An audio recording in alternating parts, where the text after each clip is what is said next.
بسم الله الرحمن الرحيم الحمد لله رب العالمين والصلاة والسلام على محمد وعلى آله وصحبه وسلم. السلام عليكم ورحمة الله وبركاته. Thank you very much for inviting me today in this very important and auspicious occasion. I'm torn whether to speak or not to speak when I have my teacher sitting in front of me. But it is a great honor to be here in presence of the honorable guest who has come from Bangladesh. And I haven't had the chance yet to meet him formally, but inshallah, I hope I will. We are here to celebrate, remember, the life of our beloved Prophet Muhammad sallallahu alaihi wasallam. What can I say to you that you don't already know? In the depth of darkness one day, Prophet of Allah sallallahu alaihi wasallam was meditating. He was thinking. He was wondering, how do I solve the problem of humanity that I see in front of me? Inequality, oppression, injustice, war, bloodbath, moral depravity. Everything was normal in that society. In the middle of all of this meditation, wondering and pondering, Allah decided to shine light onto this earth. From the depth of darkness arose the light for humanity, the final testament. The words of Allah began its journey. Prophet of Allah sallallahu alaihi wasallam received the first revelation. Iqra, read. My brothers and sisters, Allah could have chosen a different command for humanity, but He chose read. For by reading you shall discover Allah, the Lord of the worlds. Bismi rabbika alladhi khalaq. The one who creates. Khalaqa al-insana min alaq. Who creates humanity from a clot of blood. Allah tells you and I, through reading you discover Allah. It's interesting. Prophet Muhammad sallallahu alaihi wasallam did not know how to read and write. And yet, the most profound tool to change the world, most important tool to change the world, is reading. And Allah chose that to be the first command for humanity. Changing the course of humanity forever. It is from this depth of darkness, the world changed and changed forever. They called the Prophet of Allah a madman. They called him a poet. They called him a soothsayer. Allah called him Rahmatul lil Alameen. They called him all sorts of names. Allah called him Uswatun Hasana. They called him all sorts, accused him, driven him out of his own home. And Allah says, Allah and His angels will keep on sending their salawat. Inna Allaha wa malaikatahu yusalluna ala nabi. Ya ayyuhalladhina amanu sallu alayhi wa sallimu taslima. Allah is saying to these, you can say what you like about Muhammad. You can call him any names you like. But Allah will keep on blessing His Prophet, and His angels will keep on sending salawat on the beloved Prophet of Allah sallallahu alaihi wasallam. My brothers and sisters, time is short. For Bangladesh, if we want Bangladesh to be transformed into a country that is stable, that is powerful, that can lead the world for tomorrow, it needs to be a nation based on education, education, education. It needs to follow the first and the foremost command of Allah. Iqra should be the most important policy of the next government and the governments to come. Read, make Bangladeshi people and the masses of Bangladeshis learn and become the learned leaders of the world. The second thing that we need to do for Bangladesh, my brothers and sisters, is to understand Allah has created you and I free. We are free. Nobody has the right to take our freedom away. And you can be truly free when you discover Allah. We need for Bangladeshi people to understand their relationship with Allah and that they are free and they must remain free.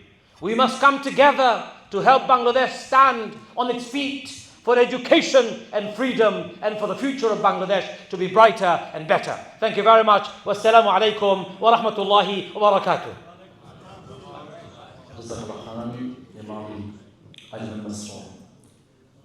উপস্থিত সুধীবৃন্দ এবং ওলামায়ে কেরাম, আমরা দেখতে পাচ্ছি আলহামদুলিল্লাহ আমাদের এই প্রোগ্রামে অনেক প্রভিনেন্ট ওলামায়ে কেরাম এবং কমিউনিটির নেতৃবৃন্দ হাজির হয়েছেন। আমাদের পক্ষ থেকে সবাইকে আমরা মুবারকবাদ জানাচ্ছি। যেহেতু আমাদের টার্গেটটা আমরা 9 o'clock-এর মধ্যেই প্রোগ্রামটাকে আমরা সমাপ্ত করব। আমাদের সদিচ্ছা থাকার পরে কিন্তু আমরা আপনাদের অনেককেই বক্তব্যের সুযোগ না দিতে পারায় আন্তরিকভাবে আমরা দুঃখিত। আশা করি আপনারা ক্ষমা সুন্দর দৃষ্টিতে দেখবেন ইনশাআল্লাহ। এবং বিশেষ করে আমরা অনেকেই আমাকে বলেছেন যে অন্যান্য সিটি থেকেও আজকের এই প্রোগ্রামে এসে হাজির হয়েছেন। দ্রুত সময়ের মধ্যে প্রোগ্রামটা শেষ হয়ে গেলে ওনারা ফেরত যেতে অনেক সুবিধা হবে। লুটন থেকে, পশ্চিমবঙ্গ থেকে, এইভাবে অনেক আপনার দূর শহর থেকে এই প্রোগ্রামে এসে হাজির হয়েছেন। এ পর্যায়ে আপনাদের সম্মুখে সংক্ষিপ্ত বক্তব্য নিয়ে আসবেন বিশিষ্ট আলেম দ্বীন ডক্টর মৌলানা শোয়েব আহমদ। ডক্টর মৌলানা শোয়েব আহমদ সাহেবকে সংক্ষিপ্ত বক্তব্য রাখার জন্য আমরা অনুরোধ করেছি।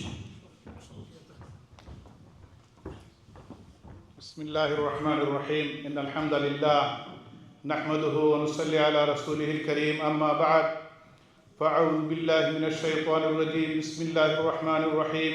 ওয়া মা আরসালনাকা ইল্লা রাহমাতাল লিল আলামিন। টিভি-1 কর্তৃক আয়োজিত ব্রিটেনের সর্বদলীয় উলামায়ে কেরামের তত্ত্বাবধানে আজকে সিরাতুন নবী সম্মেলনের সম্মানিত সভাপতি, ব্রিটেন আলিম কুলের শিরোমণি, আমাদের আলেম সমাজের অত্যাধিক রাহবর হযরত মাওলানা আসগর হোসেন সাহেব দামাত বরকাতুহুম আলিয়া, আজকের প্রধান অতিথি সহ অন্যান্য উলামায়ে কেরাম ও আমার মা ও বোনেরা, আসসালামু আলাইকুম ওয়া রাহমাতুল্লাহি ওয়া বারাকাতুহু। সিরাতুন নবী মাহফিল এটা অত্যন্ত মহাসমুদ্র, যে রাসূল করিম সাল্লাল্লাহু আলাইহি সাল্লামের জিন্দেগির আলোচনা।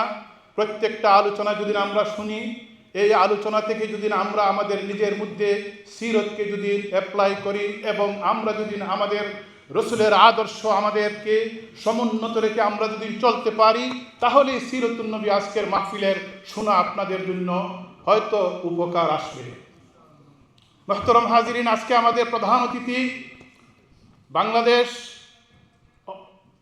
ইন্টারনাল গভর্নমেন্টের সম্মানিত ধর্ম উপদেষ্টা। উনি যখন শপথ গ্রহণ করেন, এরপরেই উনি বলেছিলেন যে আমি যতদিন ক্ষমতায় থাকব আমার সম্পদের এক তিল পরিমাণ বাড়বে না। সেটাও সিরতের পাঠ, কমতে পারে কিন্তু বাড়বে না। আজকে যদি প্রতিটি মানুষ সিরাতের আদর্শ, আমার নবীর আদর্শ ধারণ করে চলতে পারত, তাহলে হাজার হাজার কোটি বাংলাদেশ থেকে পাচার হতো না। আপনারা জানেন আজকে আমাদের ছেলে সন্তান দিগকে দূরে সরে রাখা হয়েছিল বিগত 16টি বৎসর।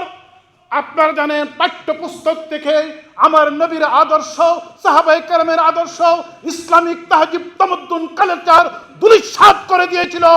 আজকে যদি এই তাহজিব তামাদ্দুনে যদি গড়ে উঠত প্রতিটি নাগরিক, তাহলে আজকে বাংলাদেশের এই অবস্থা হতো না।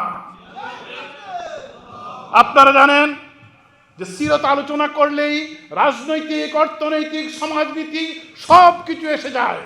কিন্তু আমি যেহেতু সময়ের স্বল্প, আমি আপনাদেরকে বলতে চাই যে আজকে 5ই আগস্ট আমিও দেশে ছিলাম, যে রক্তের বন্যায় আমার সাদ্দামাল ছেলেরাও শাহাদতের যে আওয়াজ তুলেছিল, রক্তের মধ্যে দিয়ে আজকে এই তত্ত্বাবধায়ক সরকারের যিনি আছেন তিনি আজকে আমাদের উপদেষ্টাও, যেহেতু রক্তের মধ্যে দিয়ে এসেছে, এই বিপ্লবী সরকারের কাছে আমাদের অনেক কিছু চাহিদা আছে। এই বিপ্লবী সরকার আজকে দেশের বিরুদ্ধে ষড়যন্ত্র চলতেছে, আজকে দেশের বিরুদ্ধে প্রপাগান্ডা চলতেছে। এই প্রপাগান্ডার জবাব আপনাকে আমাকে দিতে হবে। দেশের বিরুদ্ধে বলা হয় আমরা নাকি হিন্দুদেরকে আমরা যে জবরদস্তি তাদের বাড়িঘর পুড়িয়ে দেওয়া হচ্ছে। আমার নবী সাল্লাল্লাহু আলাইহি সাল্লাম হিন্দু মুসলিম বৈষম্যহীন একটাও সমাজ গঠন করেছিলেন। আজকে সেই তত্ত্বাবধায়ক সরকার তারাও চাচ্ছে যে 5ই আগস্টের পরে কোন হিন্দুর বাড়িতে আক্রমণ হয় নাই। পার্শ্ববর্তী দেশ আজকে মিথ্যা প্রপাগান্ডাও সারা বিশ্বে ছড়িয়ে দিচ্ছে। আপনার আমার দায়িত্ব আমরা যাতে তাদেরকে দাঁত ভেঙে জবাব দেই। তাহলেই বলবেন আজকে বিপ্লবী সরকার আজকে বিপ্লবী চেতনা ধারণ করে আমার নবীর সুন্নাত এবং নবীর আদর্শ আমরা ধারণ করে যদি আমরা চলতে পারি, আমাদের একটা হুঙ্কারে যত বড় দেশ হোক তারা এমনি ধূলিসাৎ হয়ে যাবে। এর জন্য আমি আপনাদেরকে বলতে চাই, আমার মাননীয় উপদেষ্টাকে বলতে চাই, আমরাও যাতে আগামী বাংলাদেশ গড়ব, আপনারা যতদিন পর্যন্ত সংস্কারের প্রয়োজন সংস্কার করেন। আমরা আর কোন ধরনের এই সমস্ত স্বৈরাচারকে বাংলাদেশে দেখতে চাই না। আমরা যতদিন প্রয়োজন আপনারাও দেশকে গঠন করুন, আমাদের প্রবাসী ভাইদেরকে আপনাদের সাথে পাইবেন ইনশাআল্লাহ। যারা ক্ষমতায় যাওয়ার জন্য বেহুশ হয়ে আছে, আমরা তাদেরকে বলতে চাই, আমরা এমন একটা সংস্কারের মাধ্যমে নবী করিম সাল্লাল্লাহু আলাইহি সাল্লামের সিরাত এবং আদর্শ যাতে সারা বাংলাদেশে আমরা গঠন করতে পারি, সেই প্রক্রিয়া দুদিন শেষ হবে, এরপরে সুন্দর ইলেকশন দিয়ে আপনার জায়গায় চলে যাবেন। এটাই আমার প্রত্যাশা। আসসালামু আলাইকুম ওয়া রাহমাতুল্লাহি ওয়া বারাকাতুহু।